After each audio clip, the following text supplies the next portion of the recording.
Who are you? I don't know, but I'm writing to you anyway. Where are you? How far in the future? Where'd you find my journal? I may never know, but you can know me from what I put down on these pages. I come from a little village in the mountains. No one has left here since before I was born. But our lives changed overnight, just a few days ago when my best friend had a prophetic dream. A vision that the elder said means this season is going to end soon. The world is about to enter a new era. A great change is coming. Everyone was afraid. I was surrounded by questions and I began to feel how little I know. What is this season that is about to end, and why is it ending? What exactly is out there that could turn the world inside out? If there are still voices singing and laughing in the wilderness, I could record them before they're gone. I also thought of my dad, who always wanted to see the outside world but never did. So, I asked if I could leave.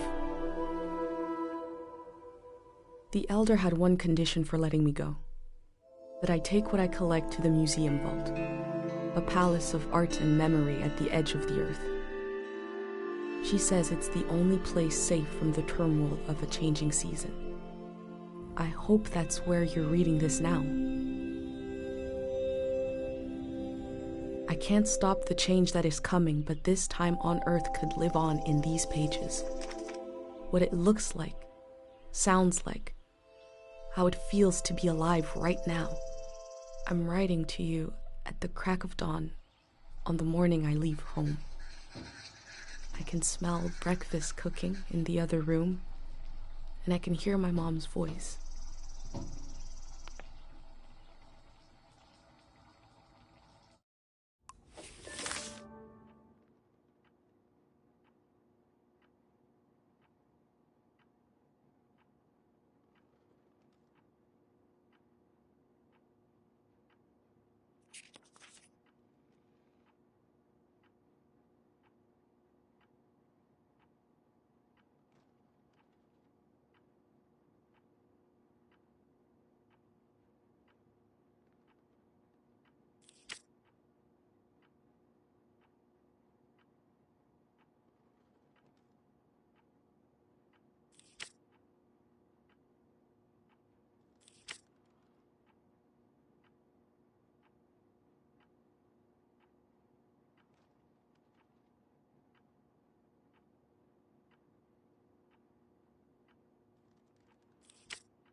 Three, two, one.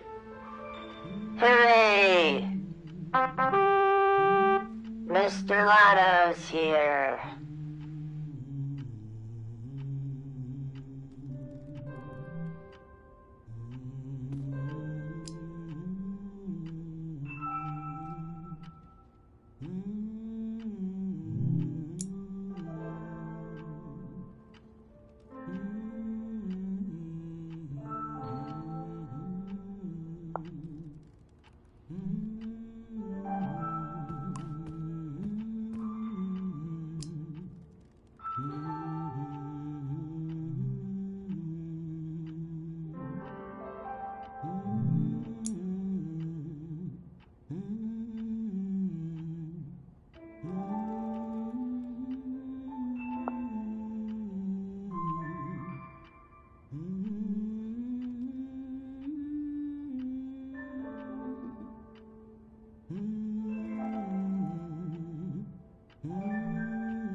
My bag and Dad's camera, ready for the great departure.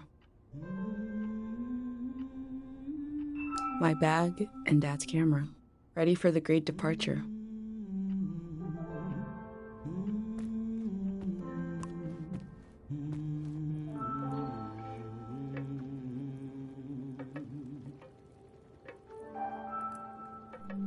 The last moment in this little house. There used to be 3 of us here. My mom and Dad and me. Soon it will be just her. Her and all these memories. But in this moment, everything is the same as ever. Until I shift my weight. The floorboards creak. Mom hears it and turns to me.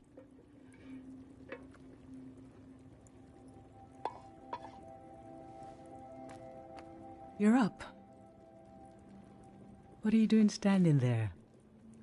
Time to get going. It's gonna be a beautiful morning. I'm making progress. I found the burner, camera, recorder, travel bag. Breakfast is in progress. Still gotta make a pendant. We haven't used this in so long. Good thing I saved the instructions. Just as you would use a shield to protect your body, an identity pendant protects your mind. Your thoughts, memories, everything that makes you, you.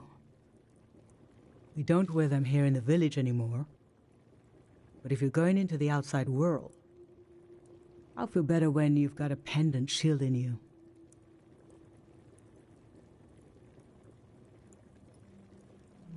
Diseases of the mind, like the dream sickness.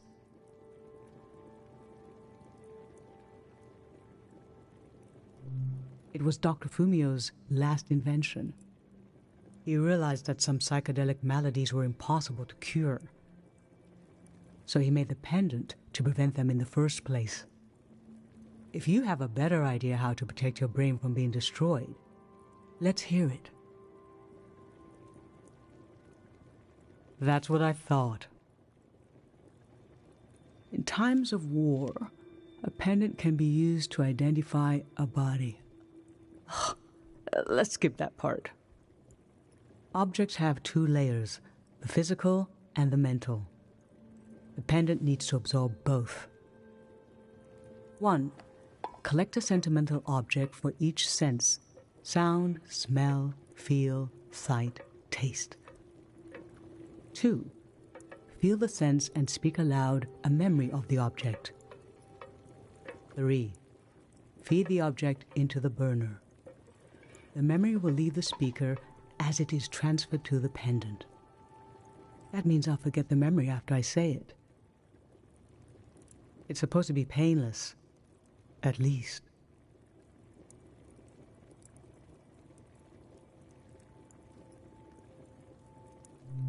Okay, so this old tape should work for our sense of sound.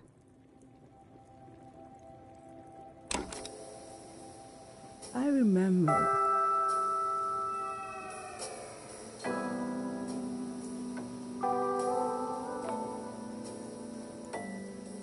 You and I fell asleep listening to this tape.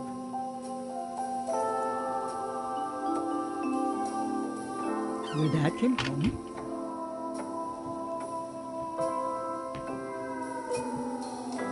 We all rested together until it got dark.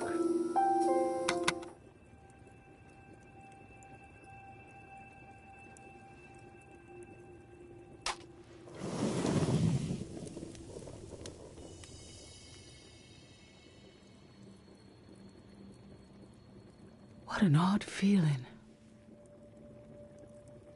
Like an absence, disappearing. The empty space fills itself back in until I forget that I forgot anything at all. I'm glad I'm only losing a few memories. If I lost too many, I wouldn't even know who you are.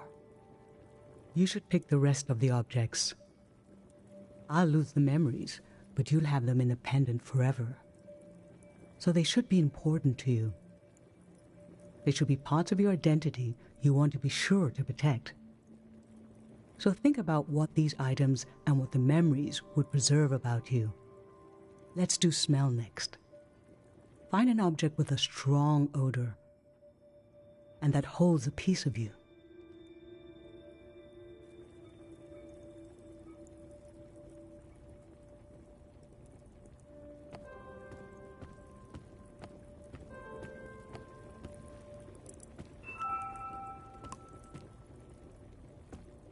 Granite, seaside, darkness.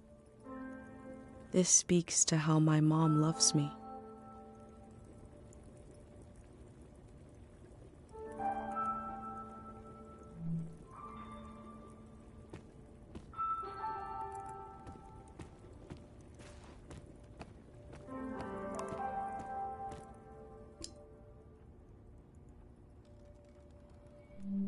Childhood.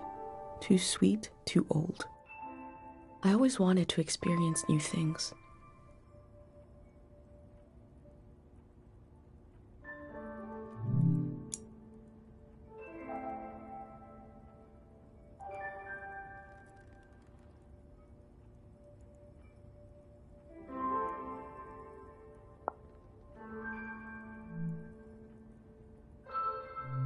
Nothing.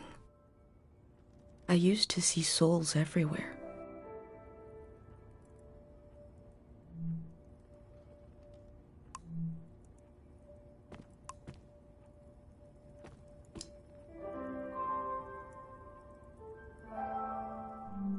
Ancient, perfume, sweet. Nothing is ever lost.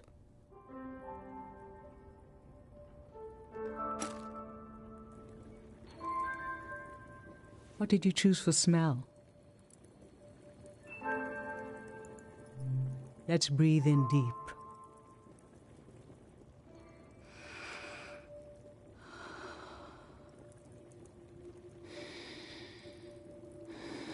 Your dad used to bring these flowers home from his climbs. They only grow high up in the mountains. He was a great climber. He even found us a new source of water. I hoped after he would climb less, maybe even retire. But he always wanted to explore, and the only direction to go was up. Maybe the Elder is letting you leave out of guilt for what happened to your dad. If someone has the energy to leave, it needs to go somewhere. He fell into the Fitz ravine. We never found his body. But doesn't he rest with us at night? Doesn't he appear in our dreams? How can such a human being depart this earth without leaving behind a trace as strong as the flowers would still have their scent? Darling, I don't want to lose this one. I can't lose this one. Can we put the flowers back, please?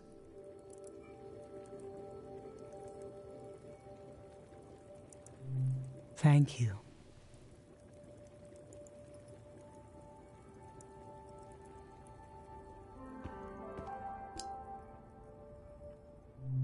Sweet wax honey. How I've tried to save things.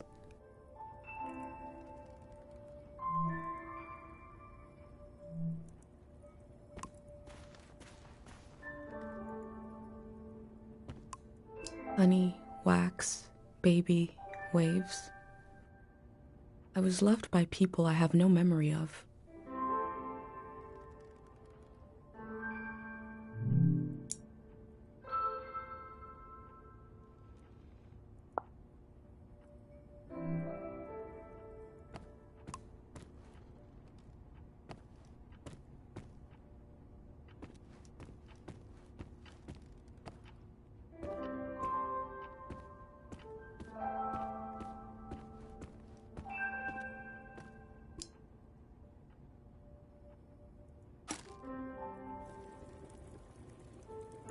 What did you choose for smell?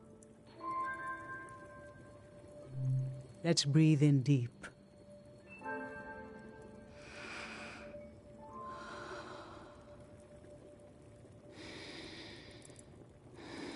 This kind of candle keeps someone alive for the time it takes to burn. Just a few hours when death is nearby. It can be enough for last rites, last words. This was Grandma's candle. She didn't want to use it. You spent a lot of time with her when you were a baby. I realized she wouldn't live long enough for you to remember her, or for her to see you grow up and discover what kind of person you'd be. So in a way, you don't know her, and she didn't know you. And yet, she loved you. I don't know where love goes, but it belongs to you anyway.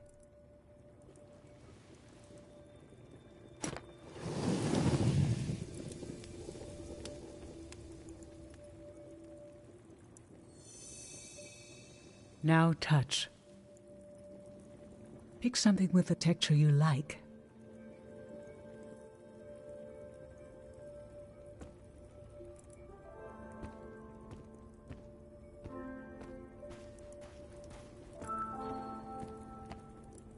My hand in my own hand. This speaks to how my mom loves me.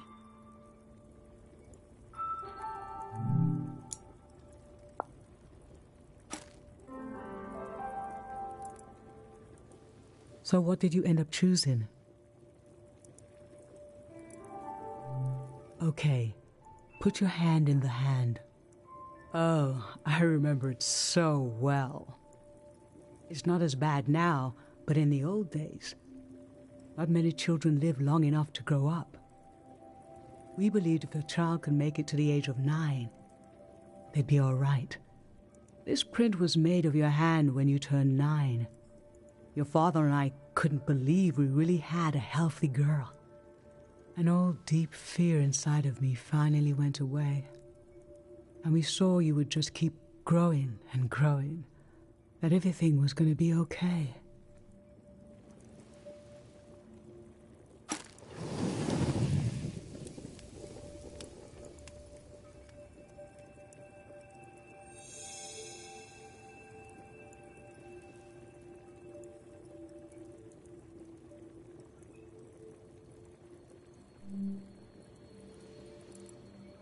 I'm fine.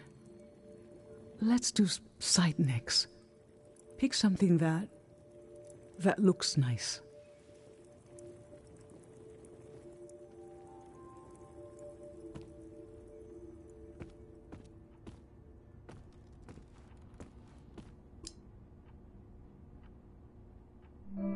Mom and Dad before I was born.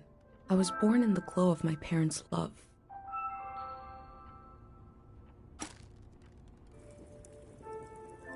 So, what did you end up choosing? I remember. This was the night I told your dad I was pregnant with you. There was a party in the plaza. I didn't have anything to drink, just water. He didn't wonder why. At the end of the night, I told him I was pregnant. And he was so happy and so surprised that he threw up.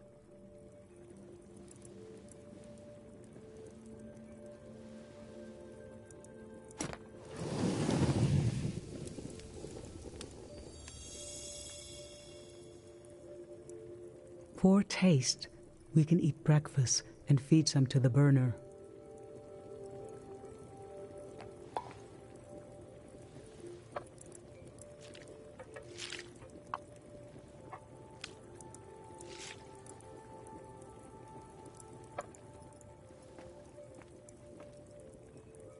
The memory I'll lose is the one we're forming right now.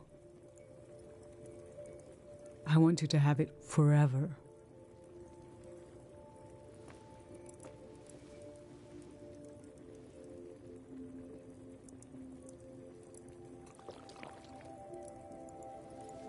Standing here, you're having a last taste of home.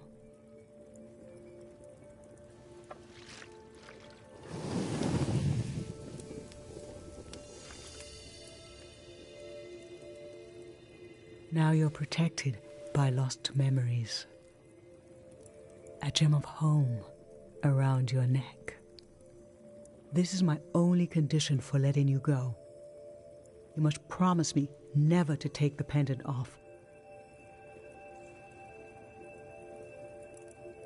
And never tamper with it.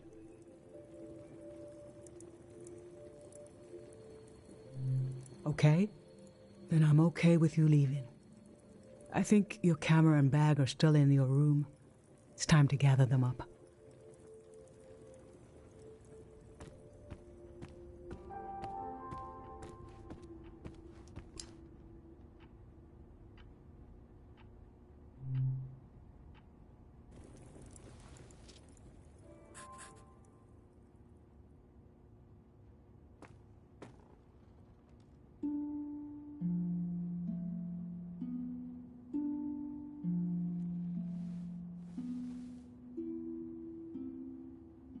I've lost so much. How could the world ask me to lose you too?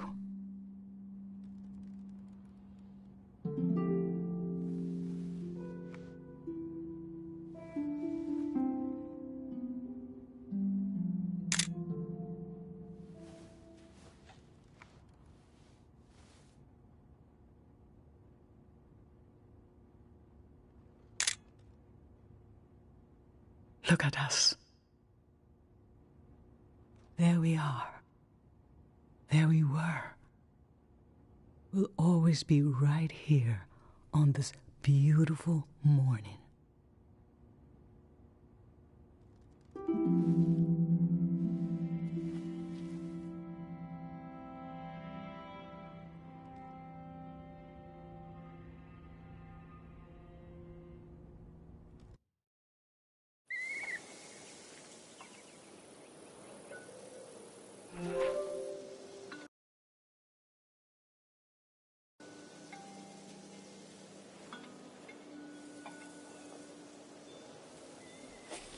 I just performed a ritual with my mom. The moment has passed, but I'll record it in these pages for you, for the future.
I never knew when my mom would share a memory of Dad, while cooking, on a walk, with no warning. It knocked the wind out of me. Rituals take this grief and give it a shape and a story. Filling in this journal is a ritual too, but for a loss that hasn't hit us yet.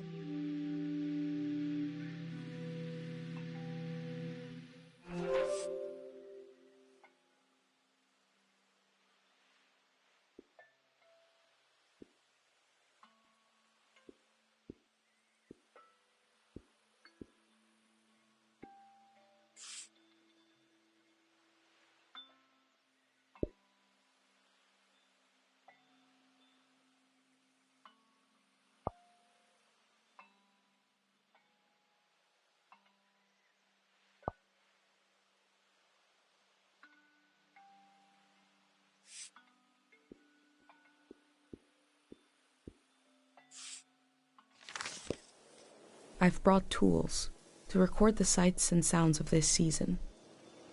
I'll start by recording the only place I've ever known.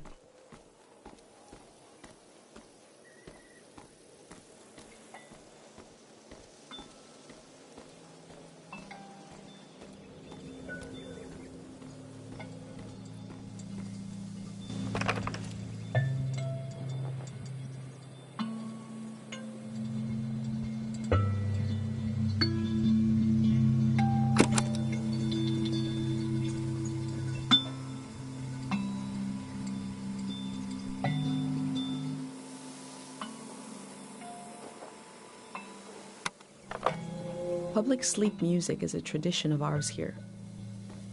When the music ends, the village will begin to wake up.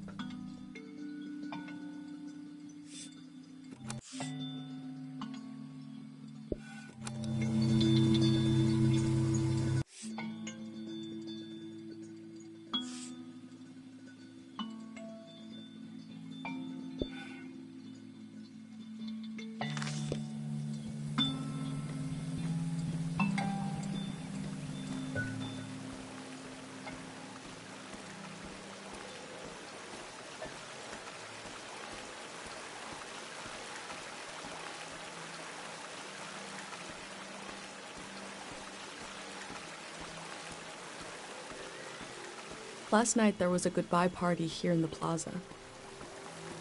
Everyone was so afraid for me. To understand that fear, to understand where I grew up, you have to know the man standing watch over the plaza, Dr. Fumio.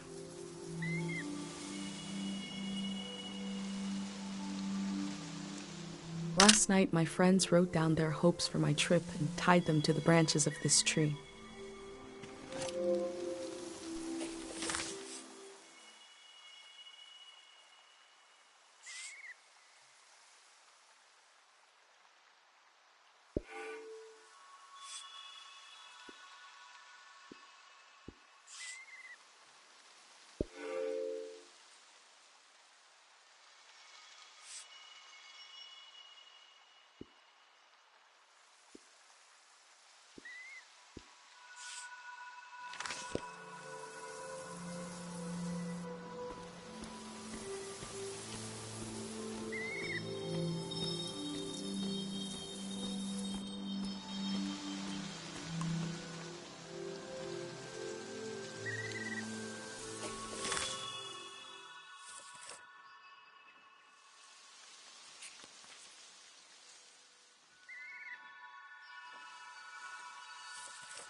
This is a healing instrument created by Dr. Fumio. It draws on the pure mountain air. Dr. Fumio and his son founded Cairo back in 776. They live on through our traditions.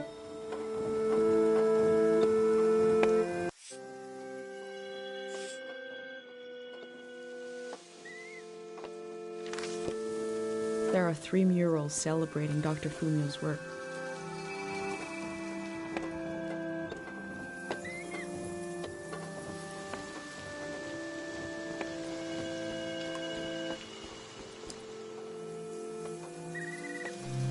Smells like an old man's toes dipped in cinnamon.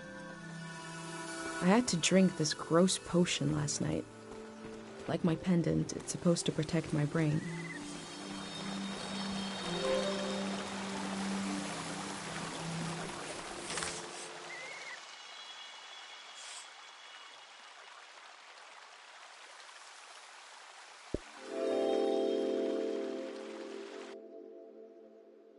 A village that was created as a place to heal.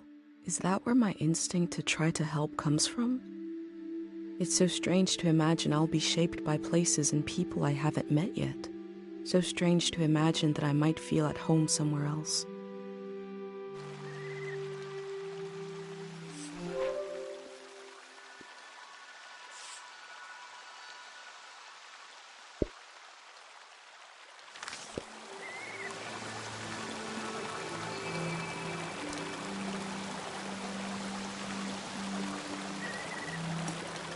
Pate loves fish, even though nobody here has ever seen one.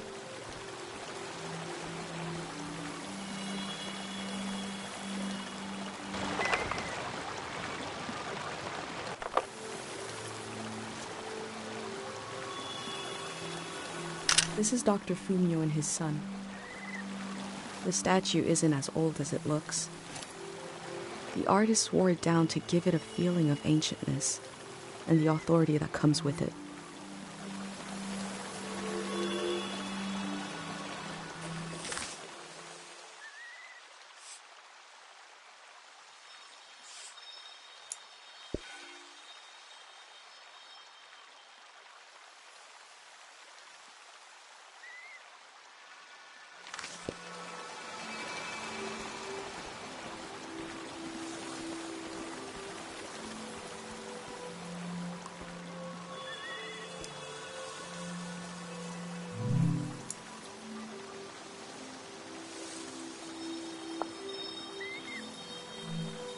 Remembering everything must be painful. Dr. Fumio brought peace to so many people here.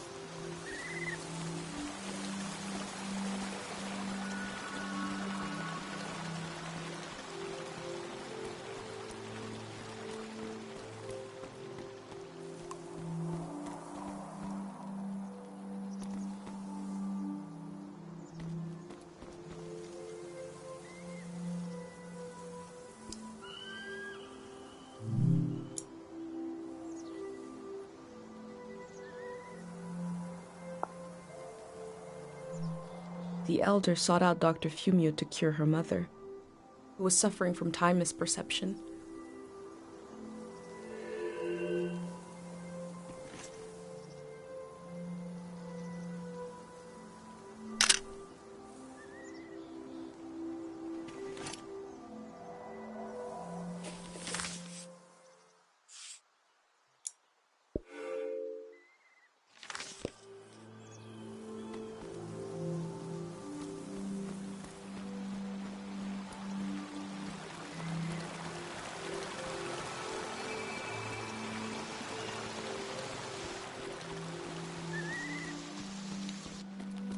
A wish fell off the tree. I'm not supposed to read them, but it might be good for you to have an example of one.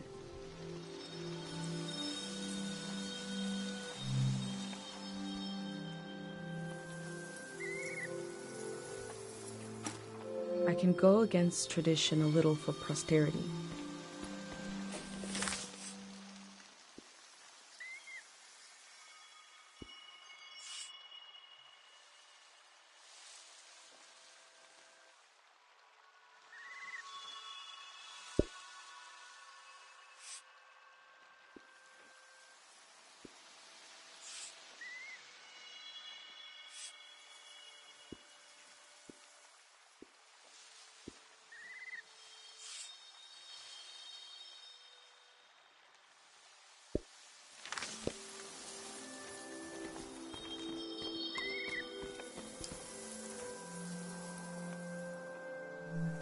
This is the cafe where my dad used to read his poems.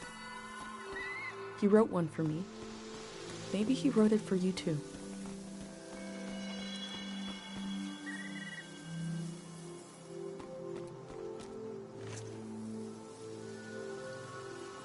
Dr. Fumio said the dream sickness was caused by something very powerful.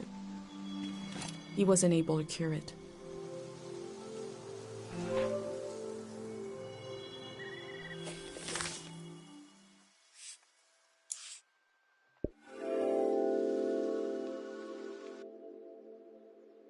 Dr. Fumio was an important person, but we also just have a need to put a human face on events that are beyond our control. He may have felt just as scared and helpless as everyone else.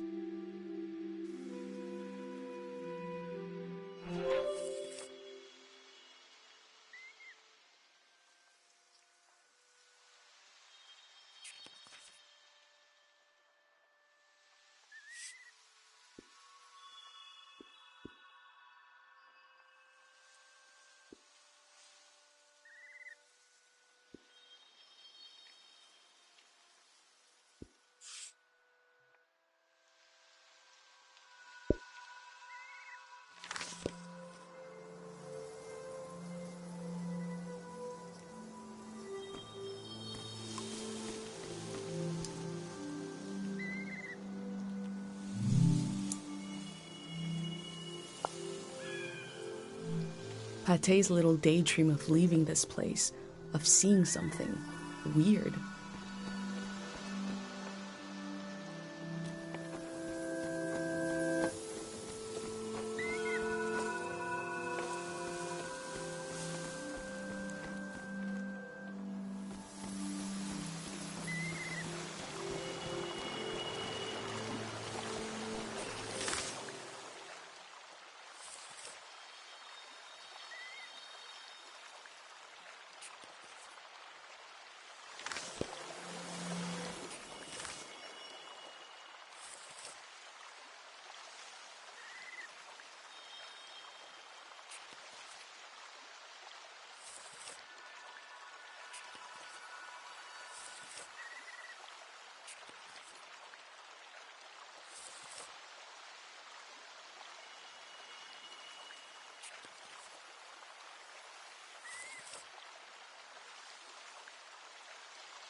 The ruins in the distance were used to make us afraid of the outside world.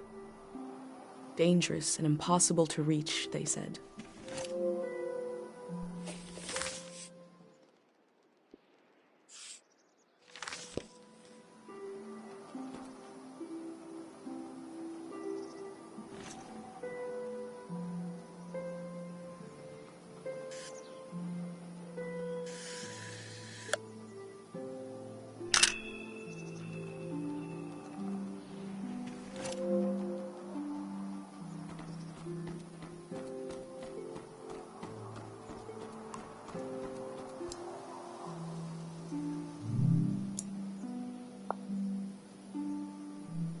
Kero village was founded during the modernity. Much later, Dr. Fumio arrived and remade it in his image.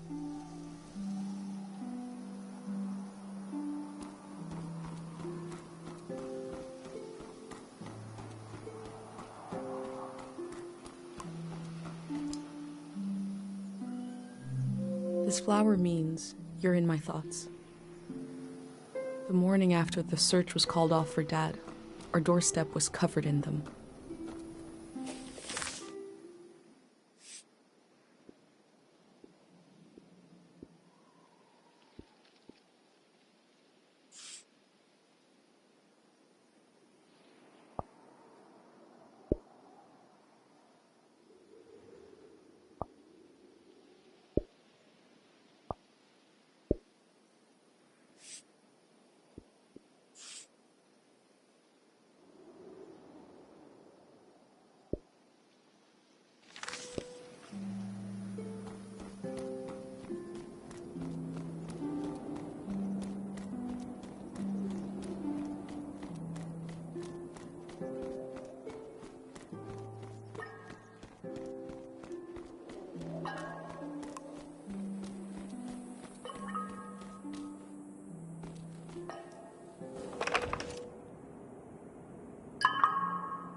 A drip, just as slow, reliable, and oddly satisfying as life itself in this little village.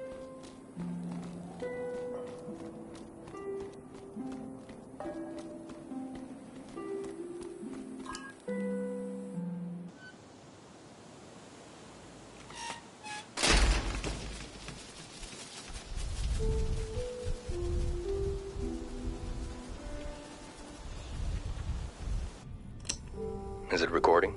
Yes. Okay. How to leave home for my daughter. Find a sacred square of earth. Lay down so you have the dirt at your back.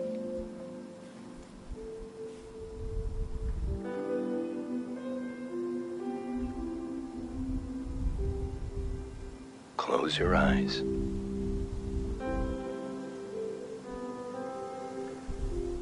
Close everything. Do you see for yourself? You see for the dead, for the unborn. Do you listen for yourself? You listen for the dead, for the unborn. Your ancestors are in that dirt. All the living and all the dead are holding you up. Now, stand. They're still there, aren't they? It's time to move, to entangle yourself everywhere with everyone. So the next time you lay down in the dirt, you will have so much more to tell them.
Pate fixed up 3 bikes instead of 1.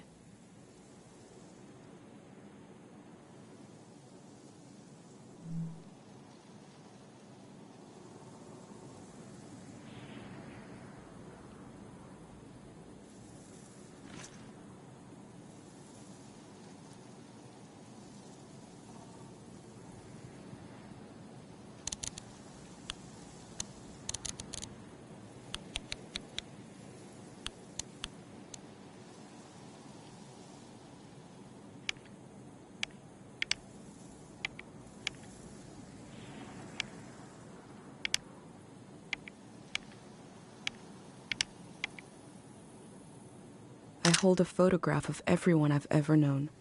I hold it tight.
I can see in these letters that the outside world has extremes of beauty and tragedy beyond anything I've known.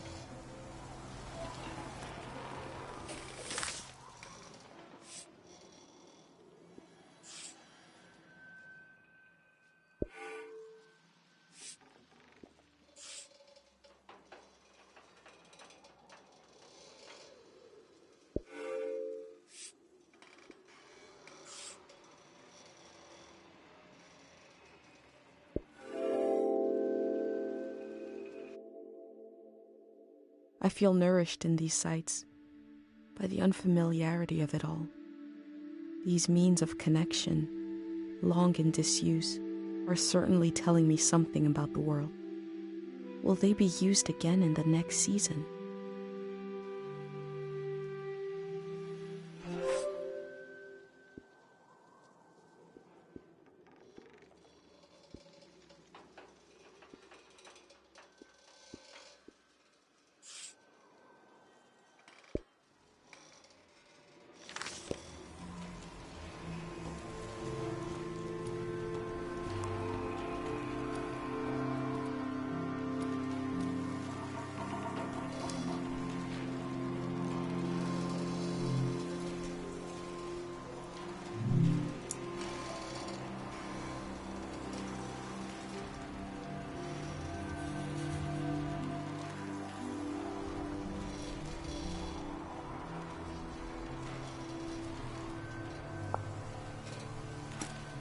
They were right. The letter never made it. The season before this one, the war, seems so horrible.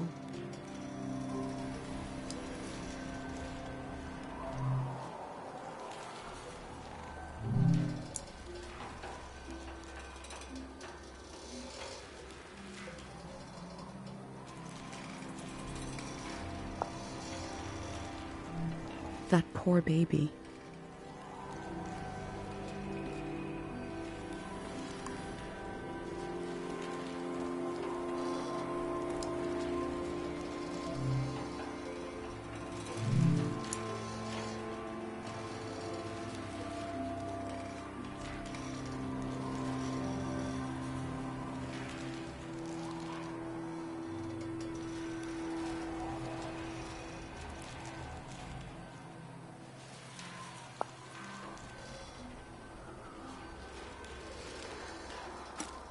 Before setting up in Kero village, Dr. Fumio roamed the land curing people. It must have been hard when he wasn't around anymore, especially for people who couldn't travel to the village.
Traders used to come to the outskirts of the village. The war put an end to this.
I wish humans had evolved to sing instead of talk.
crane to move materials around.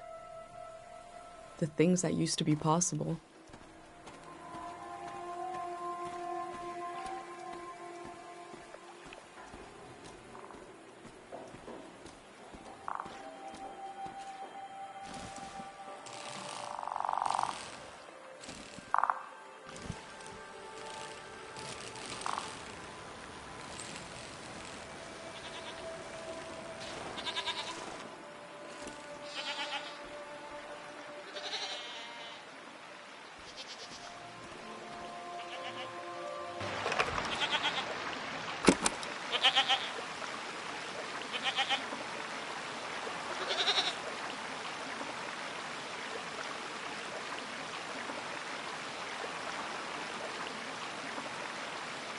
We learned about old technology in school, but not much about animals. What are these strange goat-like creatures? Are they simply goats?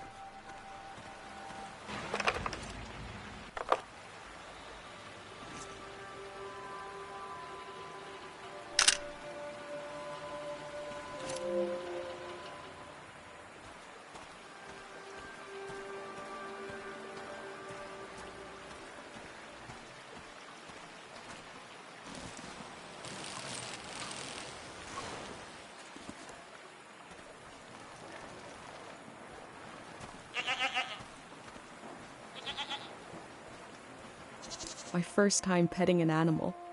I think it went pretty well.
I cycled through landscapes, seeing them for the first and last time.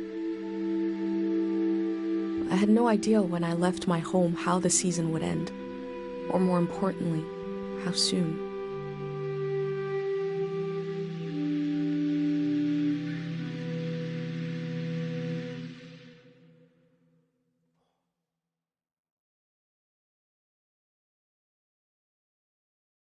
On a cold, damp day, I feel true loneliness for the first time. Nobody could have described with words how big this world is, how it goes and goes. I passed through it, where others passed before me.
Someone was out here alone.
One melody is like me out here alone.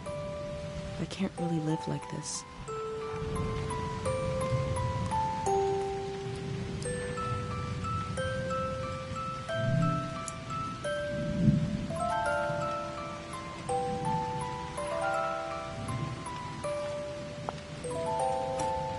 They kept themselves company with music.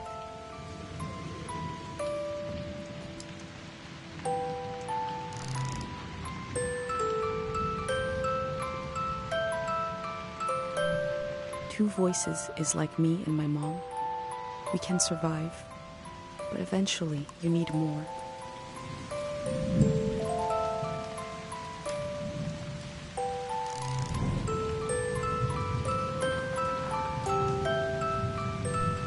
Three voices as complex as life is supposed to be. I could listen forever.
Looks like they made it out of here.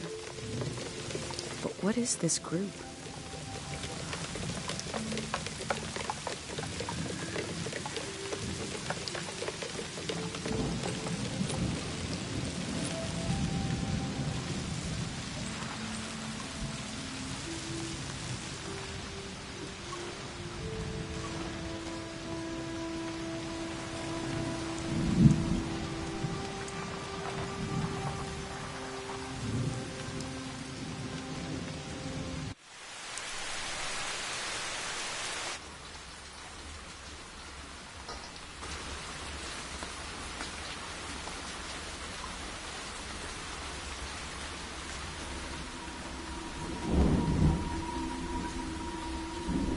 In the empty places, I found companionship in the tapes I recorded before leaving home.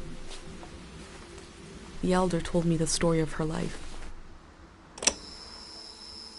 I listened back to it, ready to note down anything that seemed important.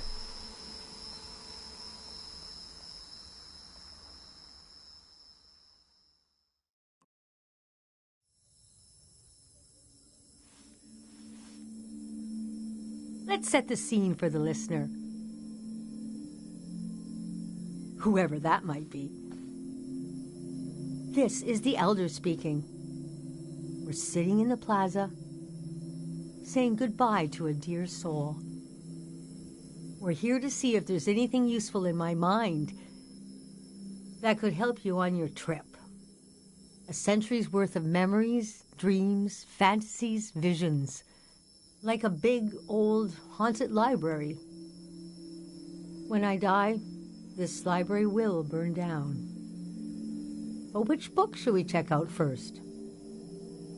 I don't have all the answers. But I do feel the story of my life could help you understand what kind of world is out there.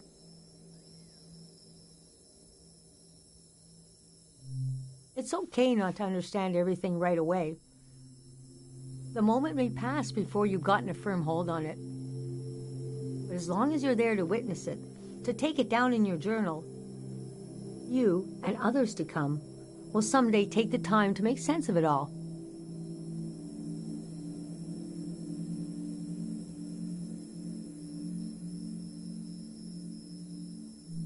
First, I got old. That's an important step. Being an elder is all about how you react to strange events.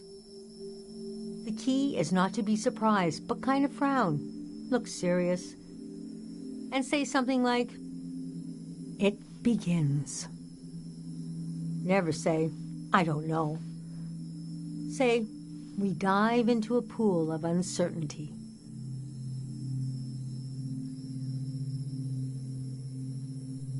I was born on the ocean. My mother and father worked on a cruise ship, the short-lived but glorious watery republics, floating cities. Most won their independence by the time I was born.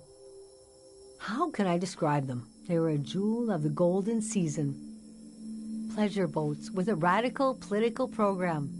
How nice. The golden age was a time of flags, logos, mottos, mastheads. My mom taught me to read them. She was the ship's philosopher. My dad was a recycling engineer. Recycling on the ship was a matter of life and death. We had to get the most out of every object and watt of energy.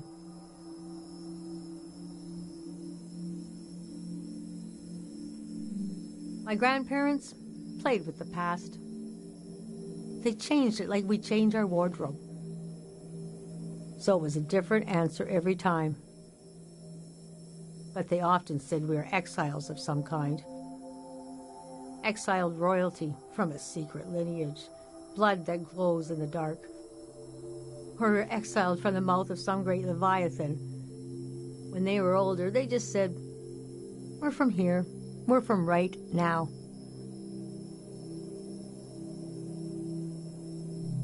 I loved the way the ship would tilt and roll with the waves, especially as I fell asleep. It was so comforting. Picture me as a kid in bed, feeling the swaying of the ship. It was like being rocked to sleep as a baby. I loved exploring the ship too, wandering through the suites, the swimming pool, the game rooms, and there were 2 dance halls. A large, elegant one and another one in the basement. A lot of my firsts were down there. My first dance, my first kiss, and so forth.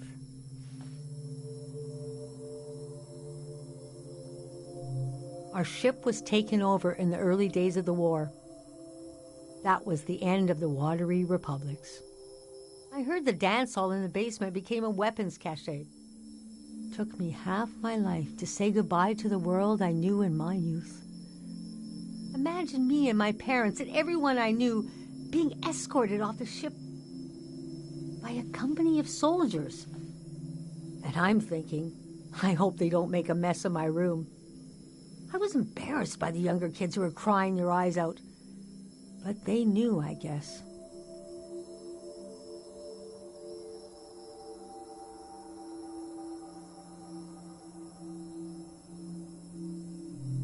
Even as things got bad, I couldn't imagine the changes were permanent.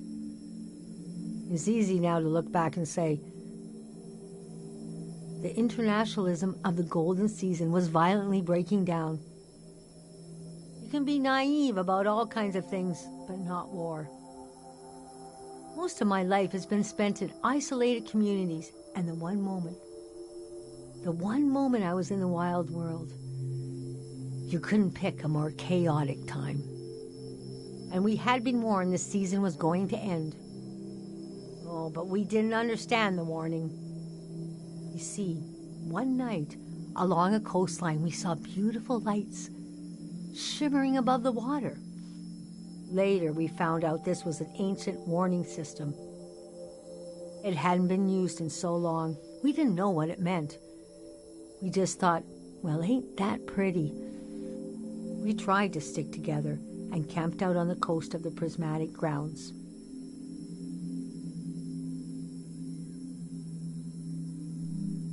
Kingdom of art and science. They got rich during the golden season. Everything that made them beloved before the wealth came. Passionate, uncompromising, self-obsessed. Made them unbearable once they had power. Artists make terrible kings. Are you sure you want me to keep going? The story gets darker from here on. Okay, so conditions in the camp were getting worse. My mom got lost in thought for long periods of time. She'd be completely still for hours, days even. We realized she caught, well, now we call it time misperception disorder. It's when you lose your ability to tell how much time is passing. A minute can feel like an hour. A day can pass in 10 seconds.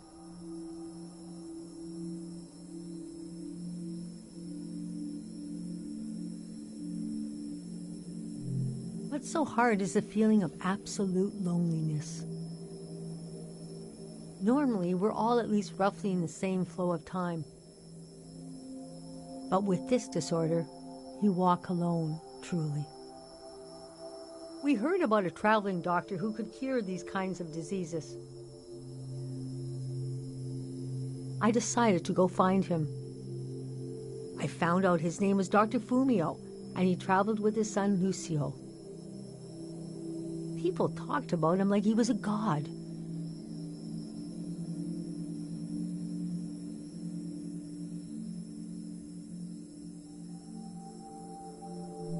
The prismatic grounds had roped almost everyone into their system.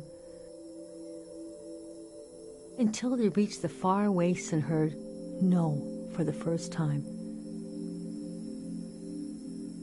Nobody reacted well. It got to the point of, neighborhood against neighborhood. Grievances had been buried so deeply we forgot they were there. It felt like things changed overnight. I'd pass through a city and hear later that they'd torn each other apart. I could not imagine it.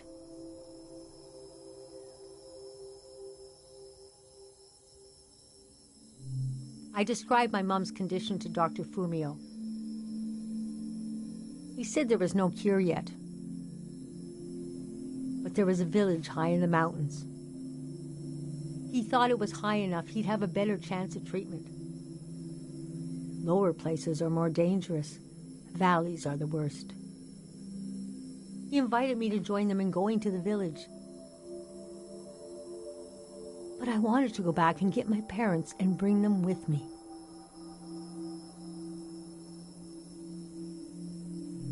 Yes, our Carroll village. People thought it had been destroyed, or was a myth. but Lucio had a vision which showed us how to get here. I packed my things and got ready to leave the next morning. At night, my mom came to me in a dream. She was standing in a field of flowers. I'd grown since I last saw her. We were the same height. She pressed a finger hard into my palm. She taught me well. I knew the meaning of the gesture. I knew no matter what I did, I'd never see my parents again. In the morning, I told Dr. Fumio I would follow him to Karo village. The next few weeks were very physically tiring, hiking, climbing. And when we found the village, building, planting, cleaning, Fumio brought sick people from all over the world, and they got better. The treatments worked. Everyone was healing. So why couldn't I? One day, we got word the war was over. We never found out how it ended. It was like peace just swept over the earth in a split second. There was a party in the plaza to celebrate the end of the war, but I couldn't bring myself to go. Yes, it was over, but it had taken my home, my family. That night, as I was falling asleep, I felt the bed tilt and sway gently, as if it was being tossed on the waves of the ocean, as if I was back in my bedroom on the ship, as if I was back in my mother's arms, being rocked gently to sleep. I knew I was finally home, and nothing could hurt me.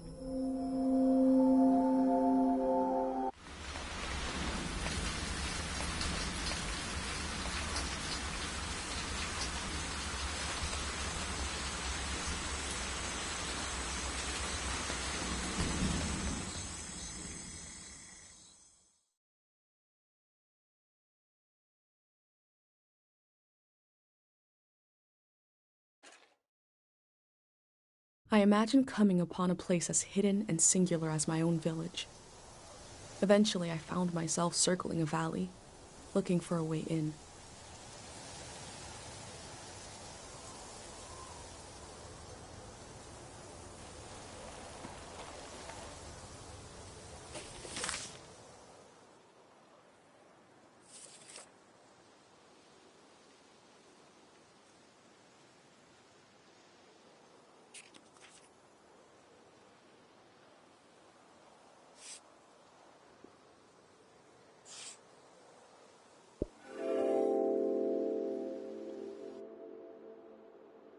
Time seems to pass differently around here. I feel so heavy and so light at the same time. I'm not really alone. I'm with myself. I'm with the earth.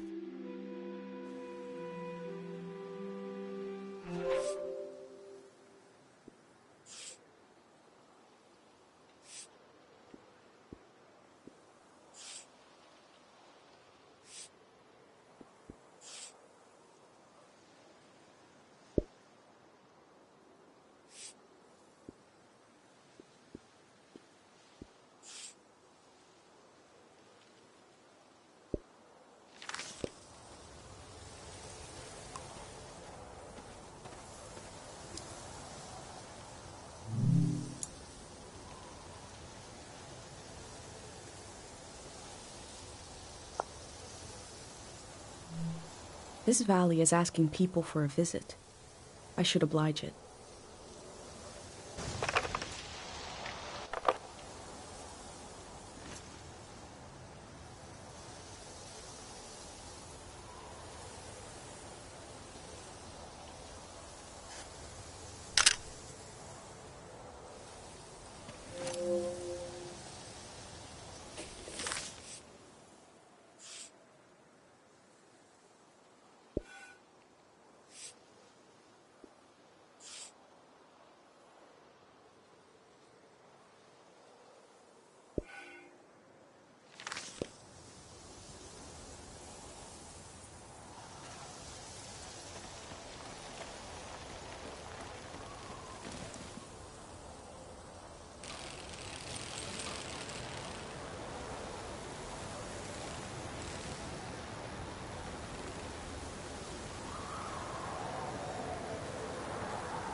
never used this kind of technology in my village.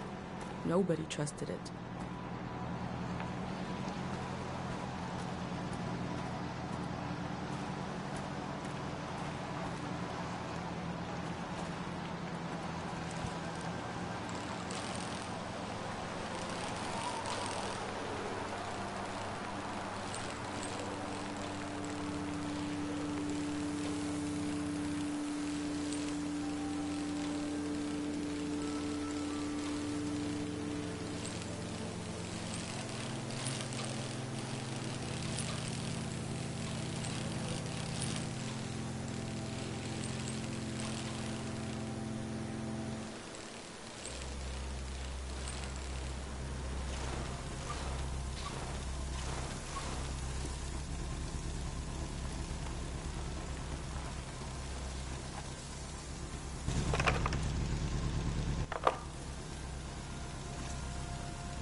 Must be a car, but it looks weird. I haven't seen one like this in my books.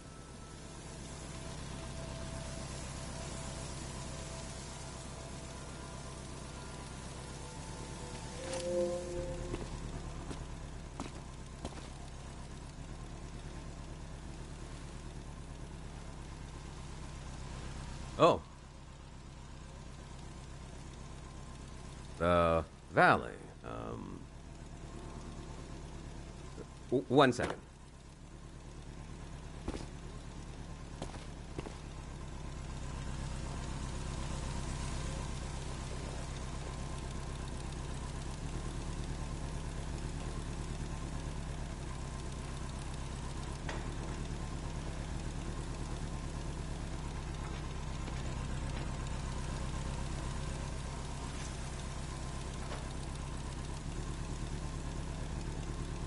What will happen when we do as instructed and gather around this fake person?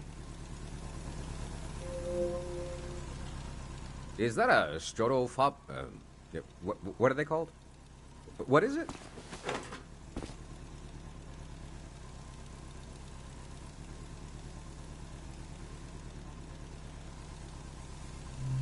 I love old gear like that. It's getting more and more rare. I had a camera, but it broke. Not that interesting of a story, I guess. What are you doing here?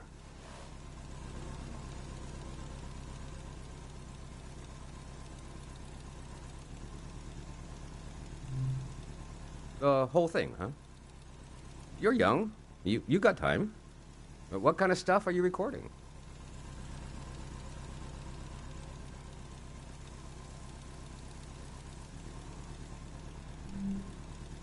Oh yeah, civilization they call it. The valley would be a good place to use those tools. Too bad it's closed down. Let me finish up here, huh?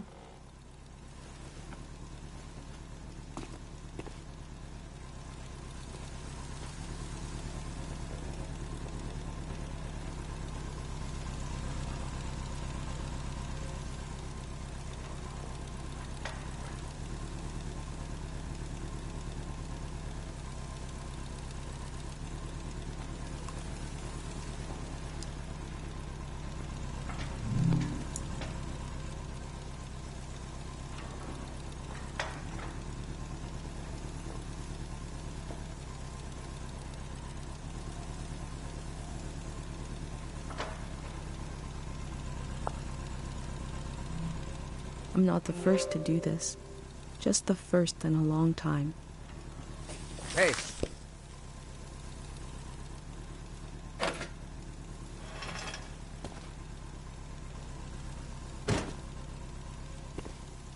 This was like a second home for a while. That was fun earlier when you showed up. And I was carrying the cardboard man. You were like, who are these guys?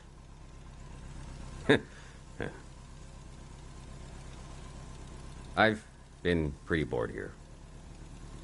You know, the valley's going to be flooded soon. That's why nobody can go in there. The dam is falling apart.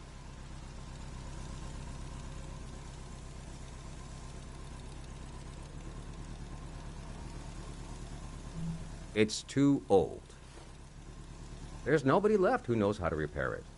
We're taking it down so we'll know when it'll collapse. It gives us time to evacuate everyone.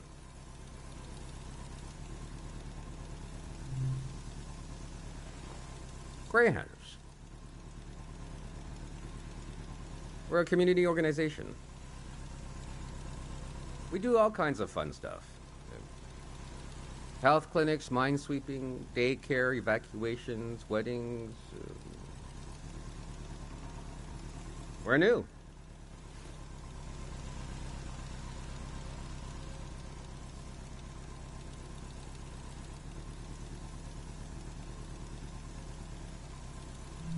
We'll do anything to make the future better than the present. No big deal. We're trying to get new things going. But it's hard. The past really has a tight grip on people.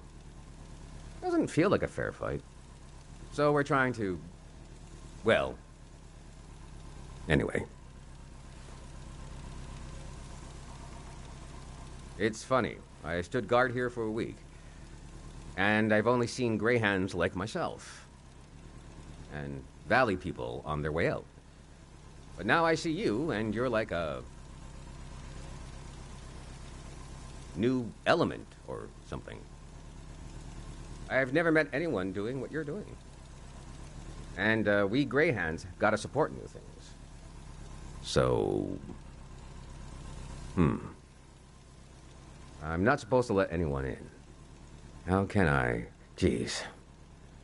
I think you should go down into the valley and take a look. Gotta try something here.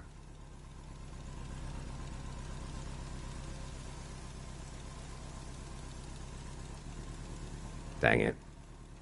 I was trying to wink. Well, you get the idea. Go on and put that old gear to use. You can take my map of the valley, too. I don't need it anymore. I'll be down to pick everyone up around midnight. See you then.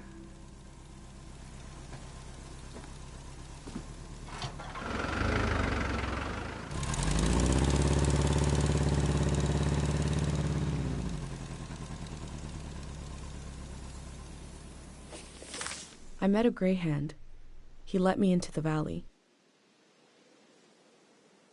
I think he wanted me to record what the greyhounds were up to. And he gave me a map.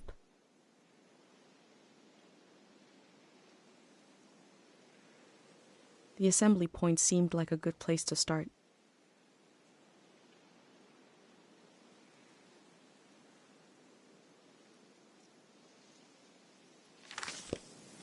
I wonder what he expects me to discover in the valley.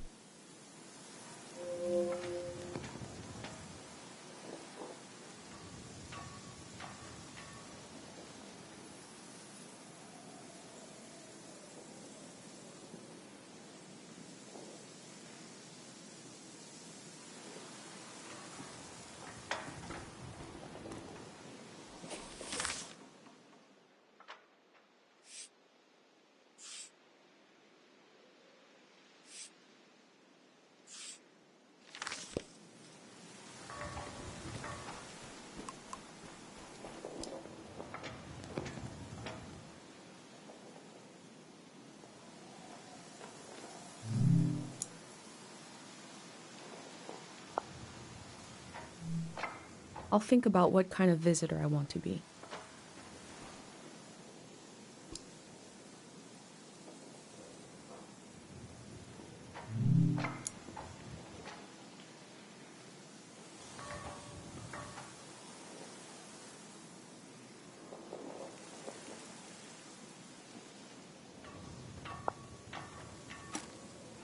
It seems like I'll have to wait for night to enter the shrine.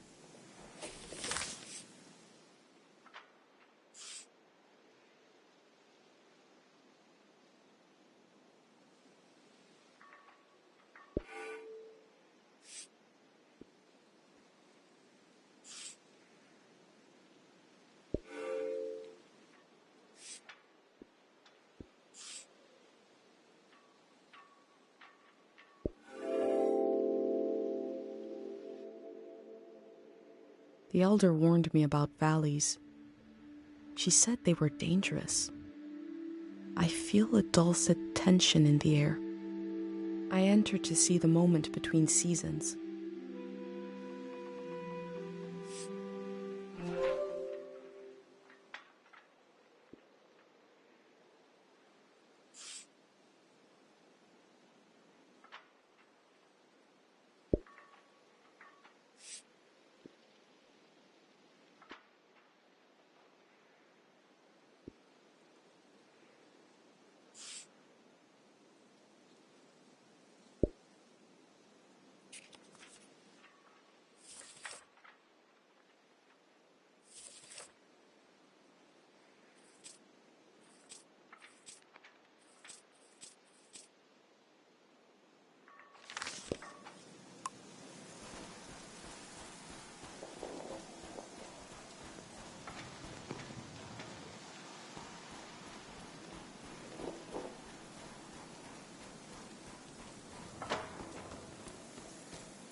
I am probably the last person that will ever be welcomed here by this sign.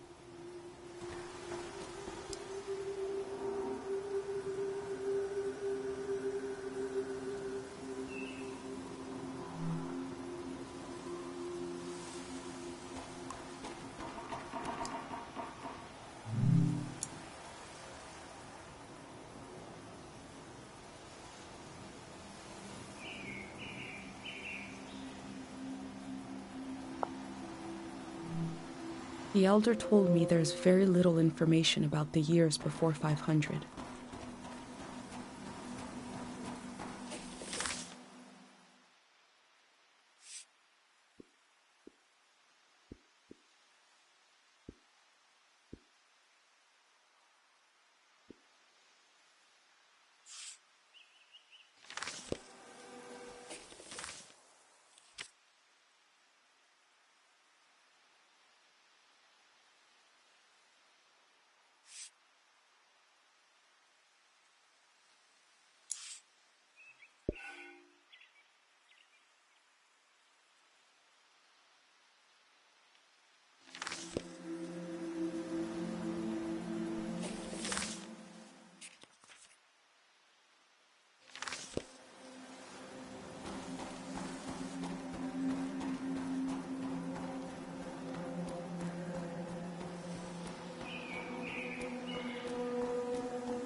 I wonder what the flowers have to say.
The people here are so weak.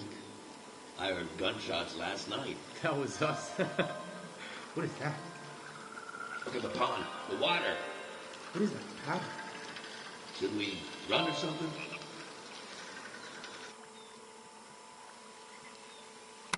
Something frightening happened in this memory. But what was it?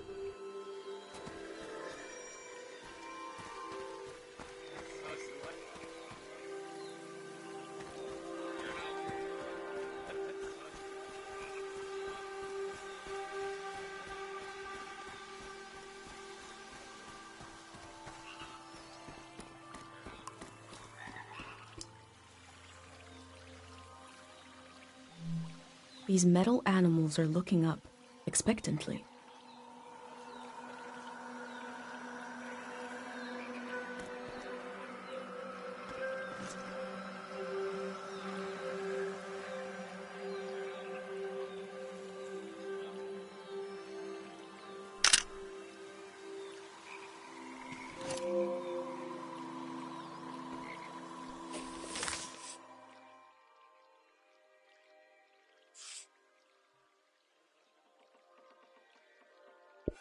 The people here are so weak.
God of sleep,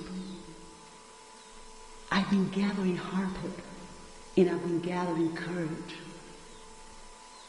If my big prayer is wrong, if it goes against divine will, please spare the people of this valley.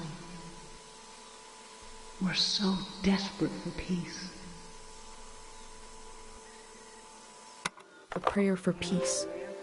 It did come, in the end. This must be from the season of war.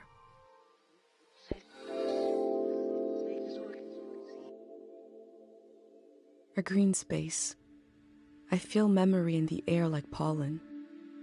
It reminds me of a poem my dad was never able to finish. The first line was, "If you want to awaken the dead, just whisper."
It sounds like they want to adapt their organization to the people in it, and not the other way around.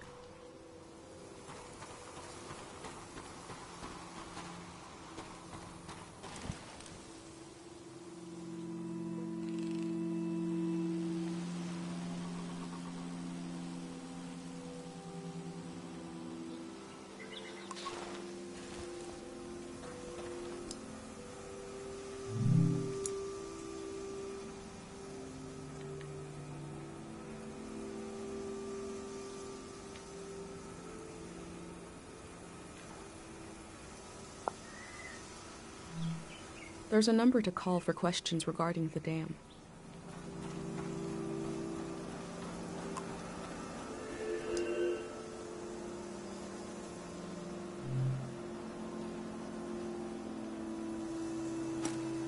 There seems to be suspicion about the real condition of the dam and why it's being taken down.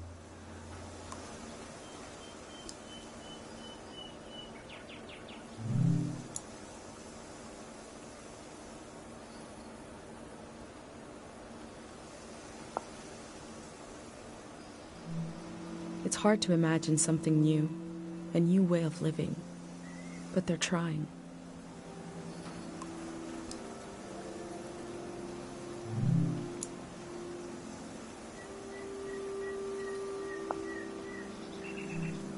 The elder also said low places are dangerous.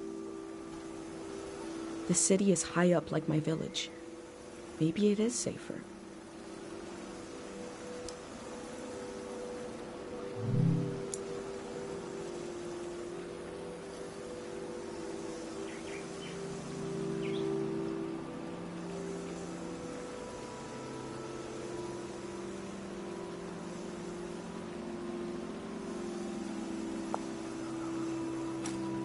The gray hands seem to care what people think about them.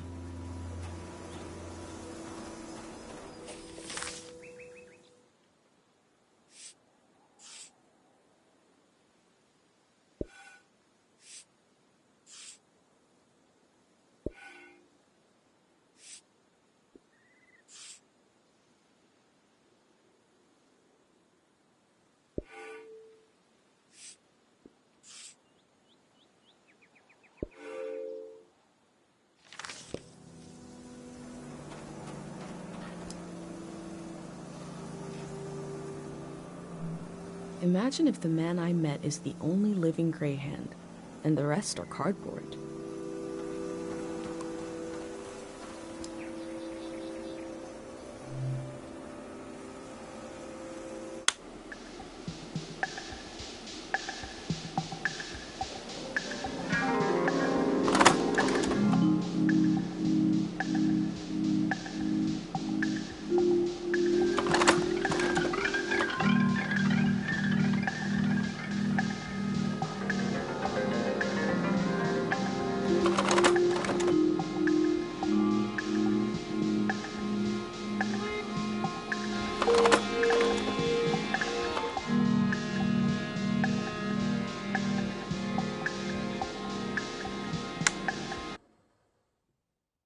They say they're going to build the next season. How?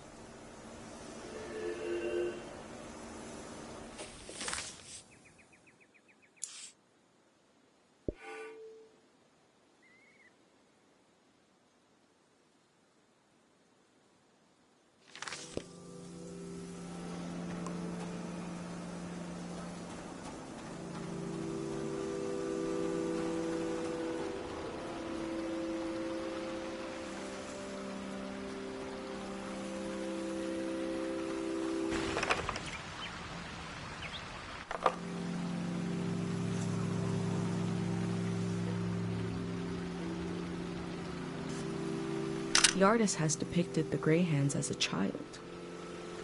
They don't have faith in their capabilities, but see them as innocent?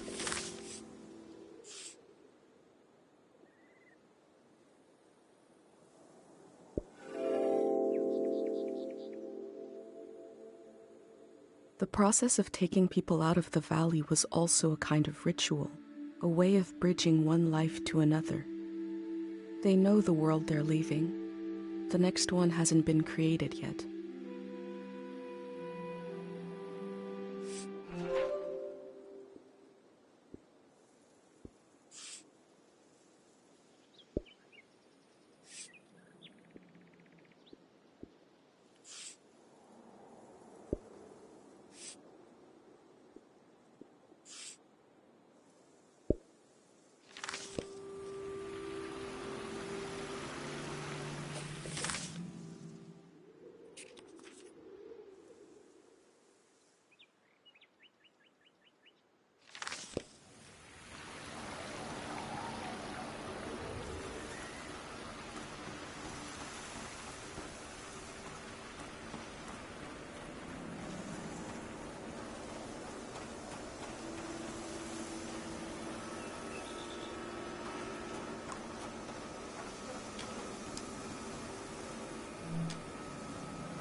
The Greyhounds want to end this season.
Oh, thank God someone is still down there.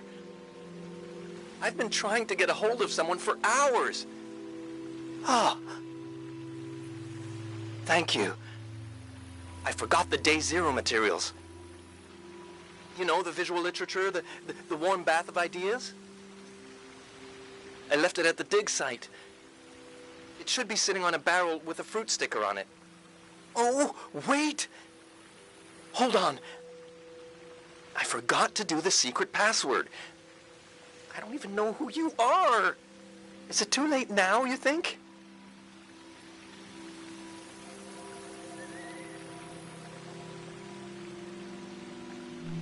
Okay. What day is the day after tomorrow?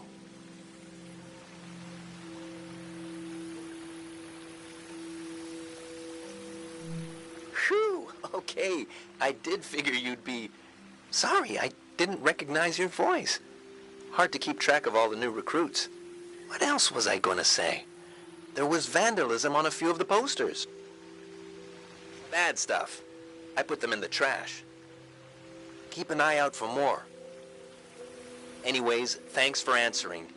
The Day Zero material is in the dig site, pretty sure. It should be sitting on a barrel that has a fruit sticker on it. You know, I guess I was going to say you could bring it to me, but the flood will destroy it anyway. So actually, I was worried for nothing. Everything is lost in a flood. God, we really know what we're doing. I'm excited for this all to be over. I'm excited for this all to begin. Bye-bye now.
There must be a lot of people going to the city if they need to keep track of them with cards.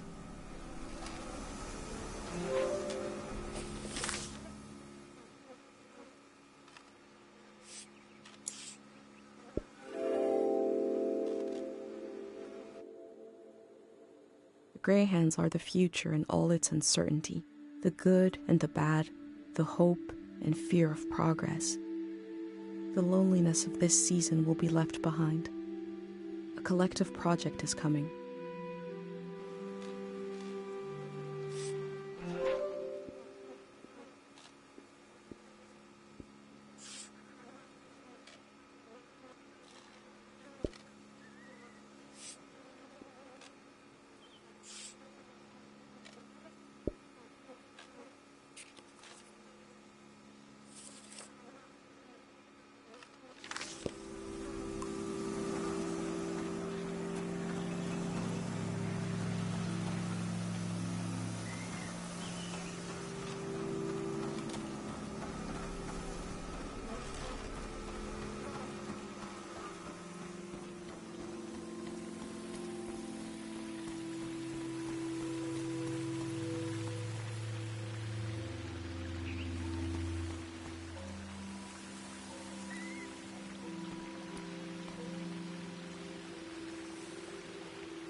Hello.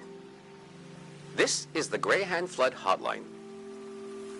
We've received many questions about the dam, the controlled demolition of the dam, and the impending flood. This is a pre-recorded set of answers to common questions. For service in the language I'm speaking now, press 1. For another language, press 2. If you are calling with mild concerns about the flood, press 1. For grave concerns, press 2. For other sources of anxiety, press 3. To confirm you are still on the line, press 1. Thank you. Please listen closely, as the following sentence has changed. If you are calling in a professional capacity, press 1. If you are calling out of curiosity and amusement, press 2. If you aren't sure why you are calling, press 3. If you would like me to adopt a more casual tone of voice, press 1. To proceed as normal, press 2.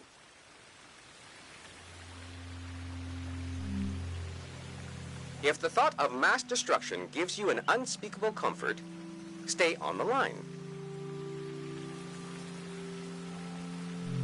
Please enter your 4-digit relocation number.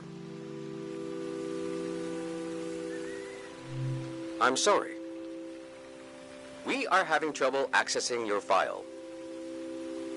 Please try again in the next lunar cycle.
Is that your name on your collar? Let's see. You are Madrigal.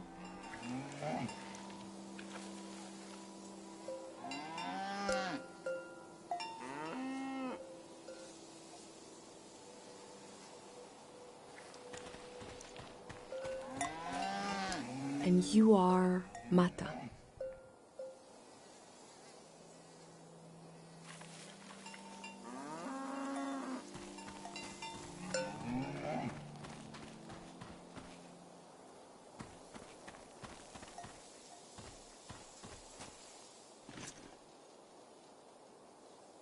This machine looks powerful.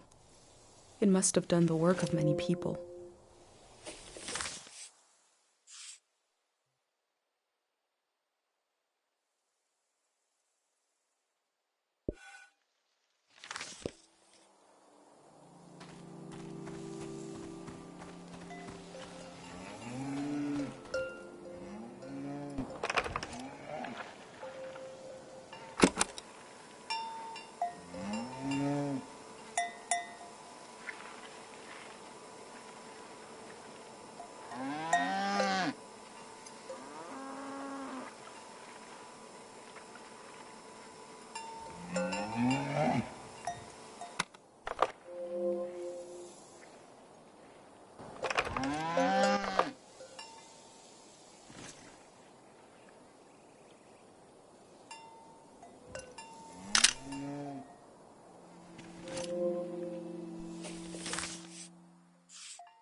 And your name is Toupette. I wonder who named you that.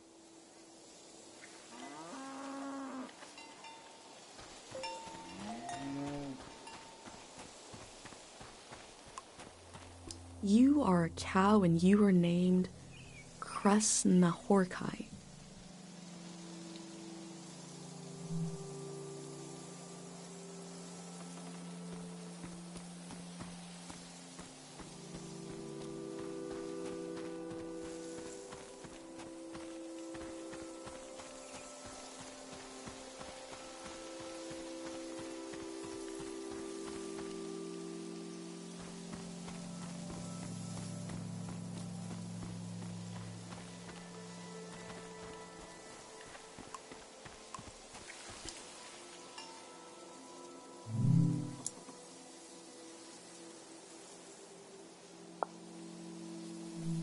I've never drank cow's milk, let alone some kind of frozen version.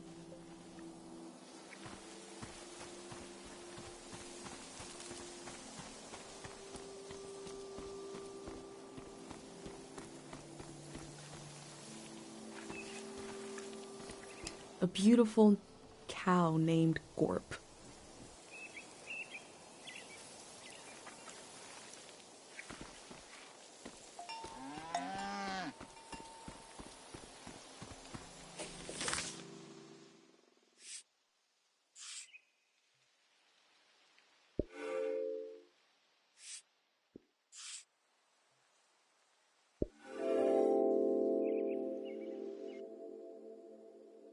Compared to my village, they lived in the open here. They lived on the land itself. I hope in the future, at least some people are still living like that.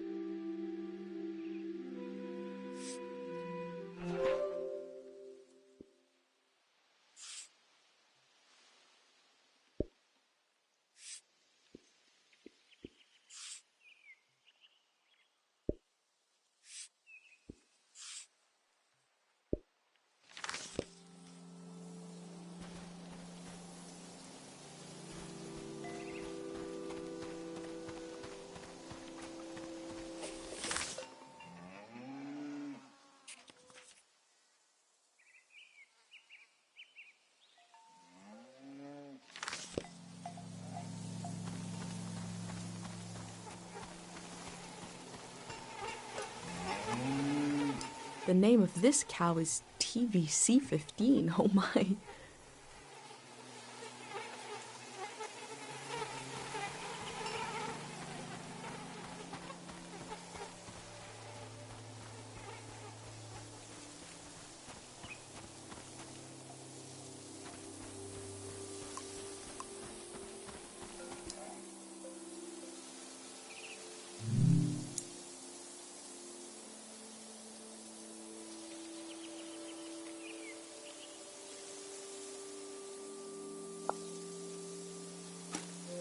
These people had to leave so much behind.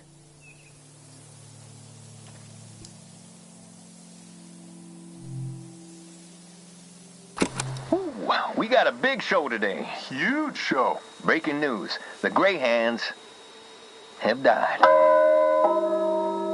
We're being reborn, baby. And we're taking suggestions for our new name. Live on the air suggestions from the rank and file. You don't even need to be a Greyhand to suggest a name. True, true. The number to call is 0019.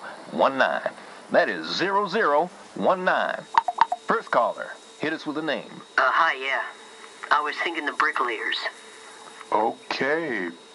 Bricklayers. Laying some bricks. Well, yeah, thanks for the suggestion.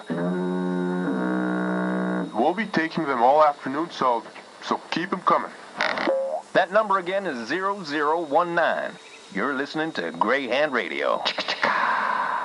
We are broadcasting live from Greyhand HQ. And we're going to take a little break. If the Greyhands are changing their name, you'd know them as something else.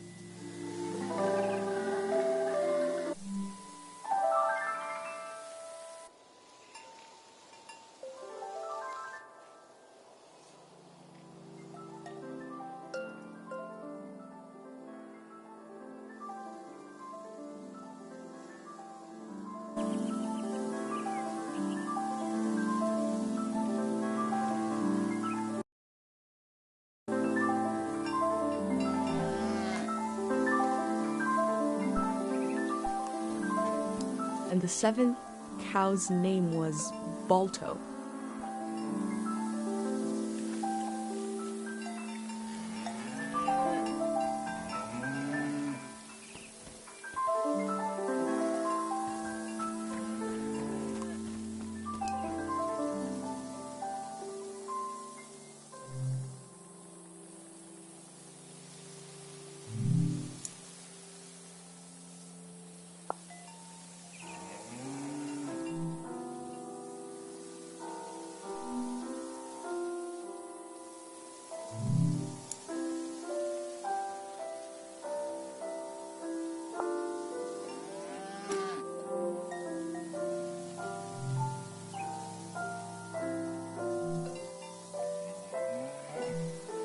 Cows from all over the world came here to compete in cow stuff? The golden season seems like such a different world.